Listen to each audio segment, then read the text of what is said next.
I guess I will say one thing on that. You know, this is really the kind of continuum that this conversation is based on. It's, you have property rights, absolute property rights on one's, you know, I think we all agree and believe in personal and private property rights. On the other side, on the other hand, we also believe in zoning, where, you know, we should be able to, as a community, regulate the uses and identify what's best in certain areas and maybe what shouldn't be right next to other areas. And that's kind of the continuum I think about it on, you know. So you raise a point about property rights, and maybe there are others here that would like to speak to that. Does somebody need it? Oh, Lourdes wants to. Okay, so and on the way, and you have a microphone down there? Okay. No. Okay, so send that way.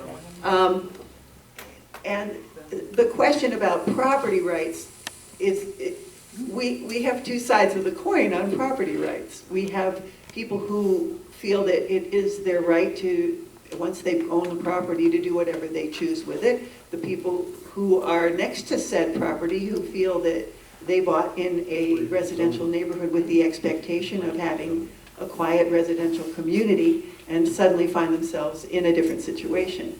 So that begs the question, whose property rights, and how do we parse that? How do we equally offer appropriate rights to both sides? Well, I think property rights term has been misused, frankly. You know, we all have property rights. We have the right to own property, sell property, even make money off our property. But we all have limits, right? We know that if I have a single family house, I cannot put a multifamily 10-story building on it. That's the restriction of a single family house, of residential zoning. And the same thing comes with short-term rentals. Can you make money? Can you make money on short-term rentals? Sure, but not less than 30 days. So rent it for 30 days, rent it for 6 months, rent it for a year. You're making money, and that is your property right off your property. So there is a limit to property rights, and I think that that's the thing that gets misused, because people think, those who want to abuse the system, use the term property rights to say, we could do whatever we want on our property, and that's not true. We have our limits to what we can do on our property, and when it comes to short-term rentals, since there is a problem with the ones who, like I said, who rent it by the night, or for that matter, might as well say rent it by the hour, right? If you want to go all the way. So what you're saying is, then at that point, if you find that disgusting, rent it by the hour, well then what's renting by the day? You have different people renting by the day as you renting by the week and renting by the 6 months, you know? So we have an additional problem with trash, parking, and frankly, it's a business when you have people coming in and out every day. So I think the thing is, we have to really quantify what property rights is. It's the right to own property, sell property, earn money on the property, but we all know that there are limits to each one of those things. Did you have to say something? Yeah, actually, home rule is a Florida statute. It's a constitution that was voted in by the people in 1969. They didn't want the state ruling all of the cities, so the voters wrote into the Constitution that we had the right as municipalities to govern ourselves. So I don't like it when the state tries to tell me how and what I'm supposed to do within my city. Property rights, oh, they're big on it. The wide open property rights, the legislators are. You're not only seeing the short-term rental, vacation rental, that debacle, because they see it as a property right, and they feel as though anybody should be able to do what they want to on their property. The next thing that is right now within the legislative session that you're not hearing about is also the home-based businesses. I mean, and pretty much that's what some of these short-term rentals are, is a business. They're making money off of renting that home. It is a commercial business. Well, then it's going to open up to all sorts of other businesses, and they're going to be able to do it, and you as the neighbor are not going to be able to do anything about it. That's what's progressing through our legislators at state. I would urge you, I mean, more than likely, the House Bill 1011's been all the way through the House. It's done. You're now going to have the companion bill in the Senate to go through its committees. The governor is the one that we got to get to. The state legislators only think and value business. The people have lost their voice as residents. And we've got to let them know and remember that we are the voice. We are the ones who are supposed to be cared for in this state. Remind them, please. I heard a freshman last year. He was first time in office. He probably shouldn't have said it, and he probably didn't realize that he said it in front of me. But he said they have watch groups within the House, and whenever a city does something that they think is odd or peculiar, like trying to put a ban on a sunscreen, they went in and immediately preempted that. Now, in my city, you can wear any sunscreen you want, because I don't have a reef right outside my city. But that city who wanted that ban had a reef, and that chemical in that one particular sunscreen was destroying that reef. Well, they preempted the entire state because it was something that they thought cities shouldn't be controlling. They just took away your right, your constitutional right. And it's wrong. I get upset. So, Mr. Bennett, as an attorney, we'd love to hear more about your thoughts. I want to give you a little non-Florida perspective about Florida because it's very important. And I have always lived somewhere around New York City, close. I'm from New Jersey and I came down from Connecticut. That part of the world got dense much sooner than Florida got dense, and Florida is now starting to get very dense. In the Northeast, zoning is still pretty strong. In Florida, zoning is frightfully weak, and several years ago, the legislature undid a rather comprehensive state set of rules that required you to meet standards of state planning and zoning, and that's gone. So when you talk about private property rights, in the Northeast, it has long been the case that property is looked at with limitations on its use based upon the fact that there are so many people in such a small area that want to do so many things, and they can't do them all at once in the same place. So there have been limitations. Those limitations have not been recognized very much in Florida. So the concept of private property is much stronger. And part of it may go back to the fact, as I read somewhere in one of the really interesting histories of Florida, that when the Civil War started, the state government, in effect, expropriated all the property in the state. So there's some history to that. But we have a law here called the Byrd-Harris Act.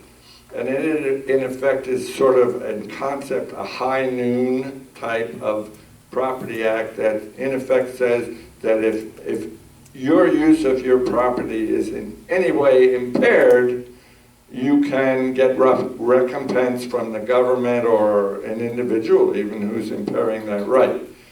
In fact, in most of the cases in Florida that have gone to trial and decision, the cases come out just as if they were a case of taking, where you have to show a very significant impairment of value of your property. But to get there, you have to survive litigation, and most people do not want to do that here. They don't have the time and they don't have the money. Things will change over time as Florida gets even more dense. But now's the time when you have to start trying to change them. Thank you. I would like to speak to those on the panel who have familiarity with 1011 and just check my takeaway, which was that it's very focused on tourism and tourism revenues. That it seems to be driven largely by making sure that we're collecting all the money that is our due, meaning the we in the sense of being the government collecting the money that is our due. And therefore a lot of information on requesting, reporting, and collecting money, and defining vacation rentals as the particular right in this case. I didn't see anything in 1011 that spoke to the quality of life, pride of place, anything that in fact would make Florida, and does make Florida, and in particular Sarasota, a place where people want to come. They experience a quality of life here that if you take this, and we're in that place of the Chinese call, we live in interesting times, this is a disruptor. We're watching it unfold, and our lives will change. Our experience in our communities will change, some for the better, some for the worse. But to hollow out a community in its ultimate sense, I can see down the line where Gulf Gate in particular could become more rental than residential, short-term rental in particular, then we lose our ability as a volunteer organization to get members to pay their dues. And we use the dues to protect their property values and to protect their quality of life. I can't imagine large corporations with multiple holdings are going to want to pay their very minor dues, but dues nonetheless. And by the way, about 85% of our deed restriction violations come through rentals of all varieties. So I can see our ability to guarantee a quality of life and to protect the property values of our owners being diminished ultimately. So the answer there is what? Move to an HOA or move to a condo association, go behind the gates and protect yourself. It changes the way we live, it changes the experience. And it's not just here. I've been doing a lot of research for this panel. Internationally, anywhere that is of interest to tourism, to tourists, they're struggling. They're struggling in London, they're struggling in Venice, they're struggling in Barcelona. Really, if you Google it, you will read so many interesting articles about communities that are trying to find a happy place there between being an attraction and getting the revenue that tourism provides and still being a place, not a Disneyfication of their community. So, is that where we're headed? Perhaps. I mean, that's what we're talking about. And all the more important to make Governor DeSantis and in particular our Senator Joe Gruters, who also happens to chair the Committee on Commerce and Tourism. So it's not too late to reach out to Joe. And I would encourage those of you who have an opinion about it to do so, and I do have contact information. But I look to the panel. Comments from anyone else?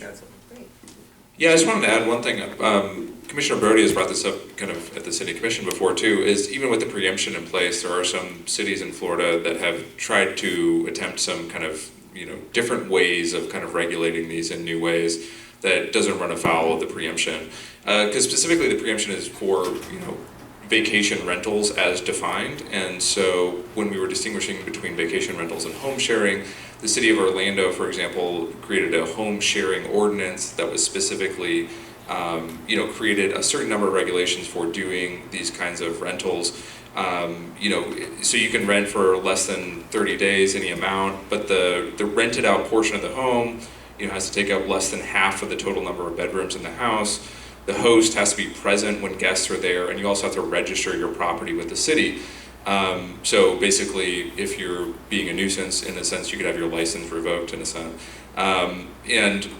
So they approved this. It hasn't run afoul of preemption yet that I'm aware of, but one thing that they noticed, the city, was that a lot of people just didn't want to comply with kind of these new rules and regulations. A lot of these Airbnb owners who were doing it kind of on the black market, and so they just stopped doing it. They just kind of shut down, and so they actually noticed that some of the the properties that people were complaining about, it wasn't worth the hassle of kind of following these new regulations, and so they just stopped. So I think preemption, I have no idea what's going to happen. I do think that cities also, there's an opportunity maybe to have some creative solutions to some of these problems if they're willing to kind of dig into them.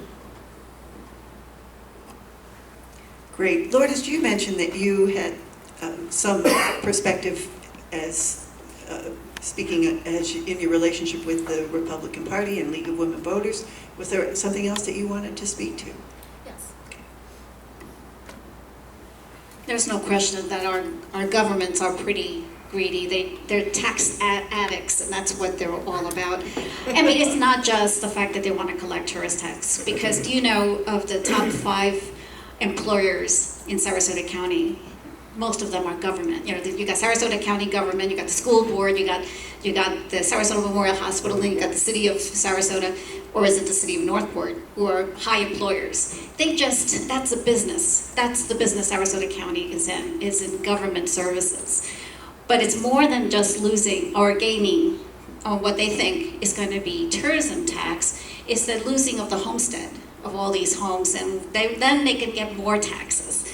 And so then they can build a bigger government. That's what it's all about. So they can build their kingdom. And I think that's a big problem. But I did find that was one way to control taxes in Siesta Key and control illegal rentals on Siesta Key. It wasn't code enforcement. It was the tax collector. Because once you find that these illegal renters are, not just breaking zoning code, they're not paying taxes. And the government really goes after them at that point. They may ignore all this nuisance stuff.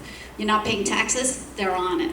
And a lot of these illegal renters who had these homes got scared off enough, and they more often than not, when the tax collector starts going up or the IRS starts going after them, they sell their property and move on, because that's the one they don't want to deal with, is tax collector.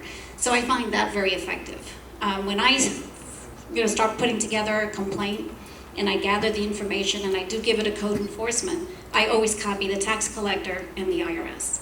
And I make sure it says, suspicious, or, just to make sure there's no litigation on my part in the future, to make sure that it's alleged that these places are, probably illegal renters. But chances are that the people who see that, yes, the tax collector may come after you, they will probably sell their property and move on. One other thing that I haven't heard come up, and I'd like maybe Dan to address, is that often in these discussions, someone will stand up, typically from the realtors, representing the Realtors Association, and indicate that ways to enforce problems such as loud partying or trash on the street already exist, and therefore we shouldn't be complaining about that, because you could call the code enforcement people about the trash, or you can call the police or the sheriff's department about the loud parties.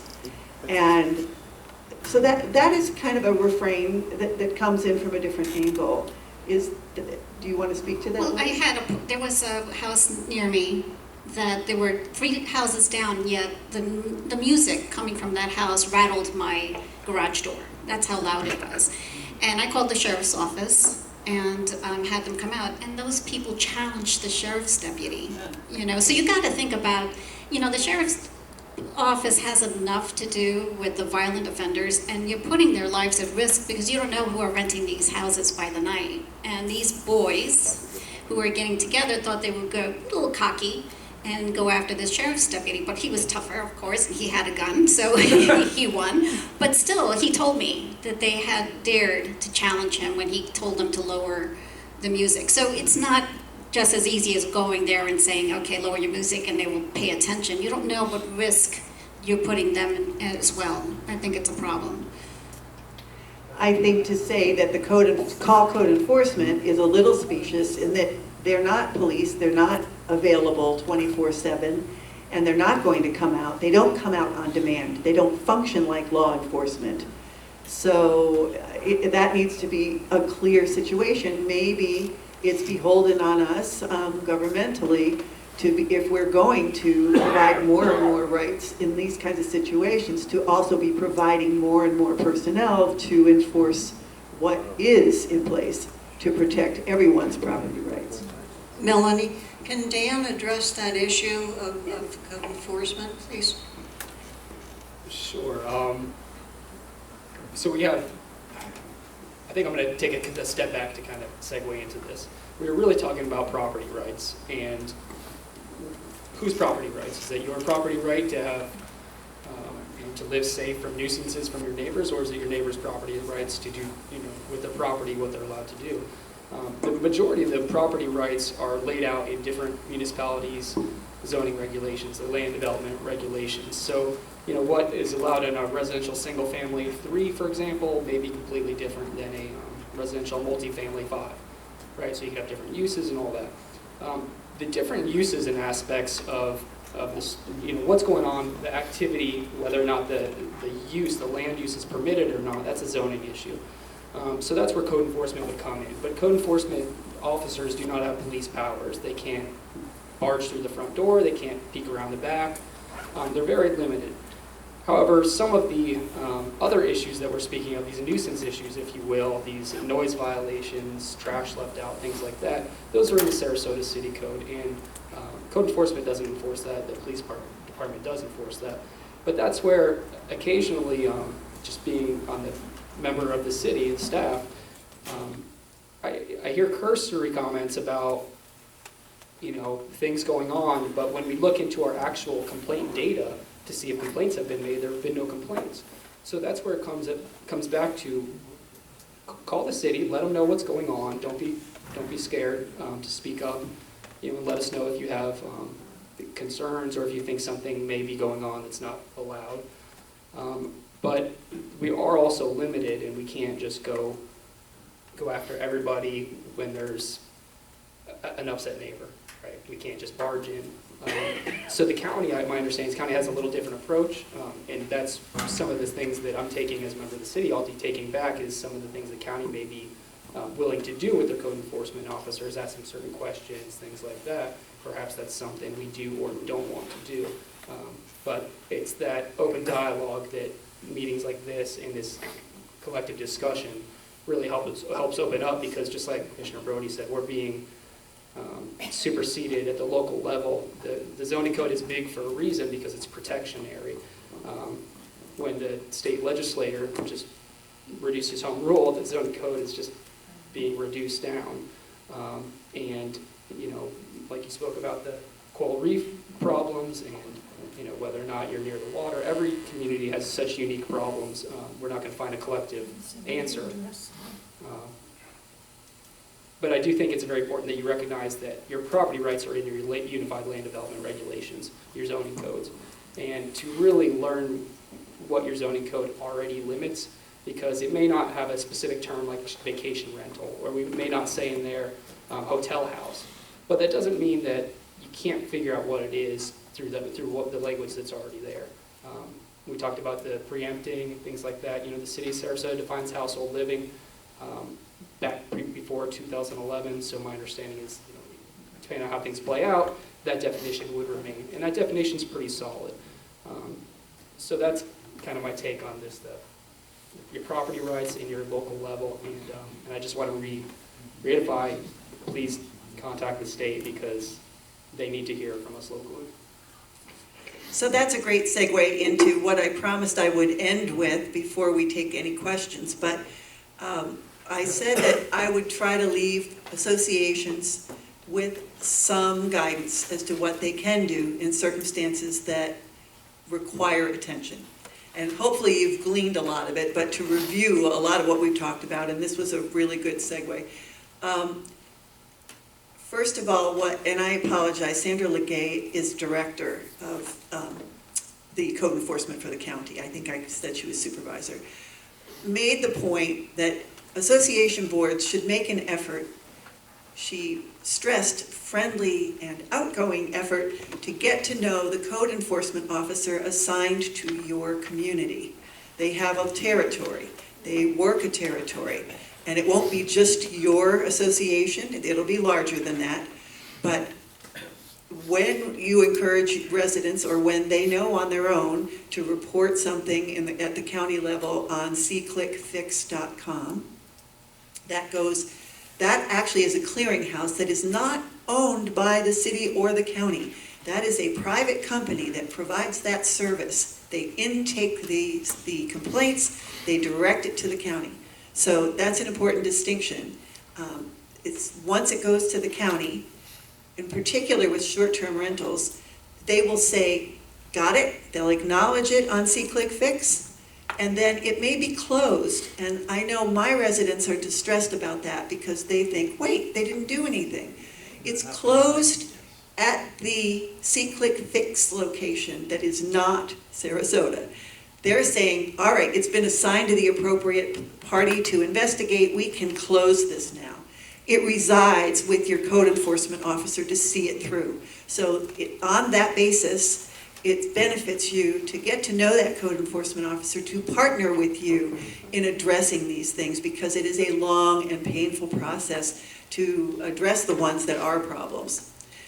People ask in my community, what can I do? And actually what you can do is help the code enforcement officer build his or her case.